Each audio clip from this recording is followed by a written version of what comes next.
today. There are no teachings here. There are only stories.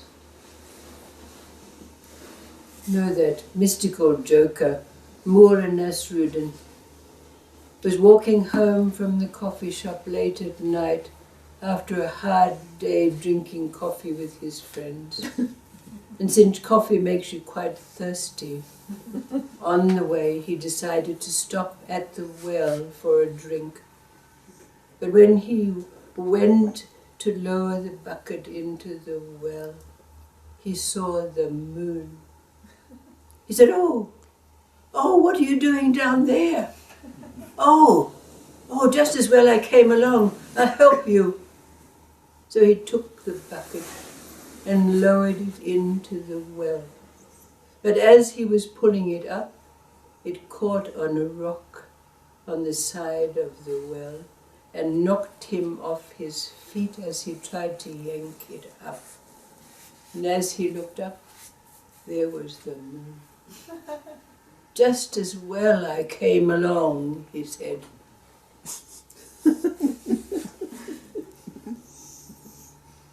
Stories are the moon in the bucket, the well. Your mind is the bucket. So as you dip your bucket in the well, there's a possibility that is going to catch on a divine rock and knock you off your feet, so that you can see them. There's a story of a sultan who had a most beautiful daughter. She was so beautiful, he would not allow anyone to look on her face except those who are in his own court. And so jealous of he was that he had her placed in a tower that overlooked the river on which his palace stood. But she was so lonely, there was no one to keep her companion. And so she pined, looking out over the parapet of her tower, longing and waiting perhaps for some prince to come along to sweep her off and save her from her solitary life. But then one day it so happened that a fisherman passing by in his boat happened to look up, and although he couldn't see her face, he could sense that she was a beautiful maiden. And although he was a fisherman, he loved to play the flute. And so, as his boat moved along the river and he had his fishing lines out, he would sit and play his flute. And as it happened, the sound of his flute wafted up to the top of the tower and awakened in this maiden a sense of joy and hopefulness that was not there before. Her loneliness was assuaged in a very great way. And so, to give thankfulness and acknowledge this, she threw rose petals down, so that the fisherman realized that she was receiving the sound of his music. And so every day he came by to play for her, and every day she basked in the sound of the songs that arose wafting in to her lonely heart. But then the fisherman learned that the maiden in the tower was the daughter of the Sultan, and also learned that no one was allowed to look at her face. So he stopped coming by, because he believed that it was fruitless. The maiden became even more lonely, bereft, no song to placate her loneliness, the depth of her longing. And so she pined somewhat, growing paler by the day. Her father was so worried. He called physicians to see her, and they could do nothing. And then one of her handmaidens told the Sultan about the fisherman and his music. So the Sultan had the fisherman brought to him. And indeed, as the princess had thought, he was strong and youthful, but he was also physically very ugly. But even so, the Sultan said to him, "It has been your music that has brought solace to my daughter, so perhaps it could be that you are the one who is destined to be her husband." And so a meeting was arranged. But when the princess saw the fisherman, she was abhorred by his physical ugliness, and she turned away from him.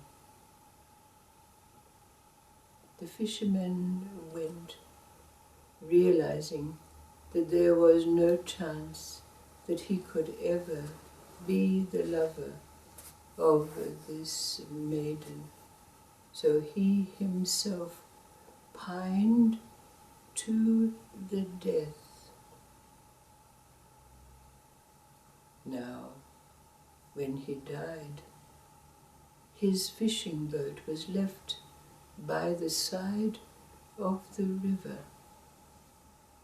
And one day, when the Sultan was passing by, he saw the fisherman's boat, knowing that it was that which had belonged to the young man. But to his very great surprise, when he went to the boat, he saw that in that boat was a large crystal that represented the love that he had for the princess herself.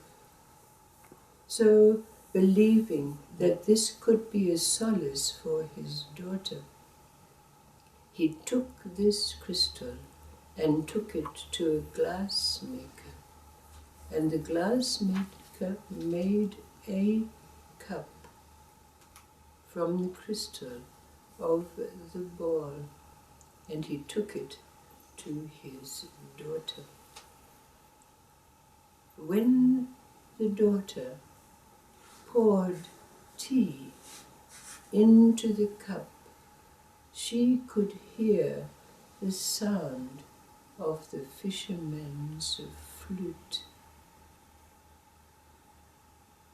And then, as she looked into its depth, she not only heard the sound, but saw the fisherman himself, and a very great realization came to her. That realization is a question that's posed to you.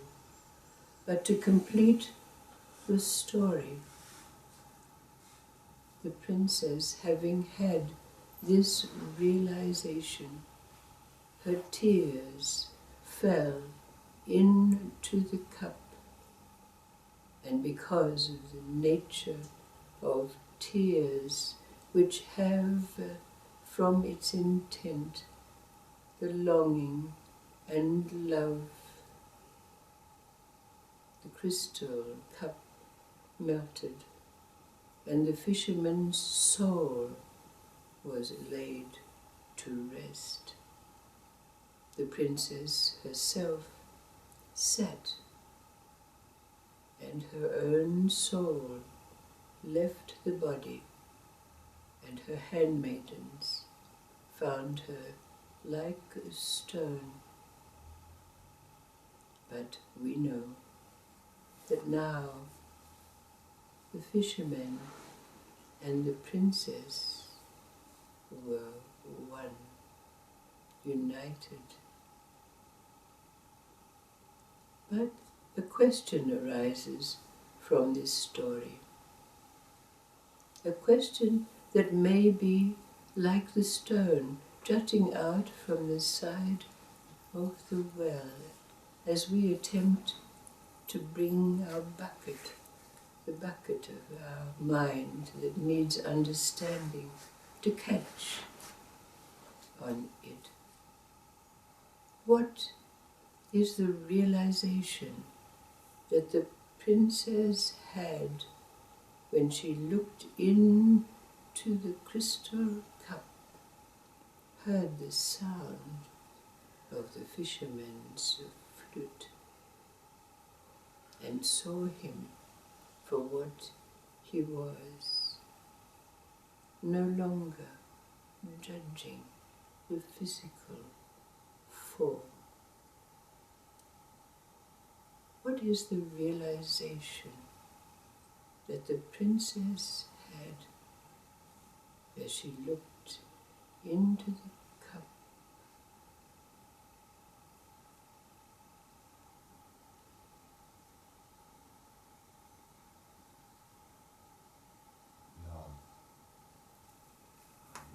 Pardon?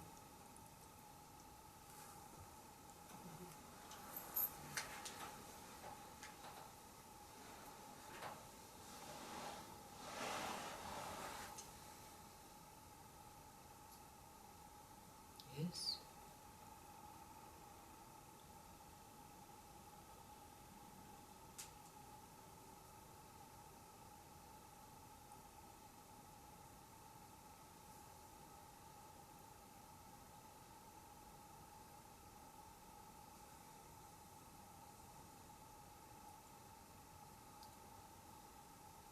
You know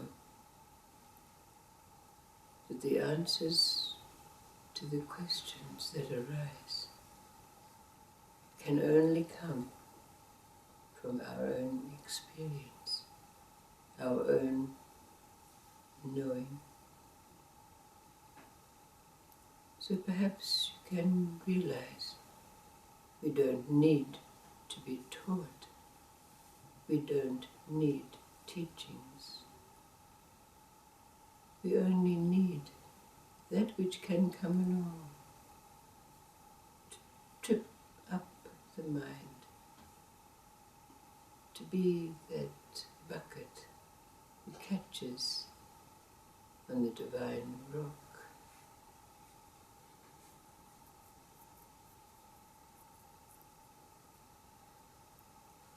What is the realization the princess had as she looked into the crystal cup? Tears of her longing fell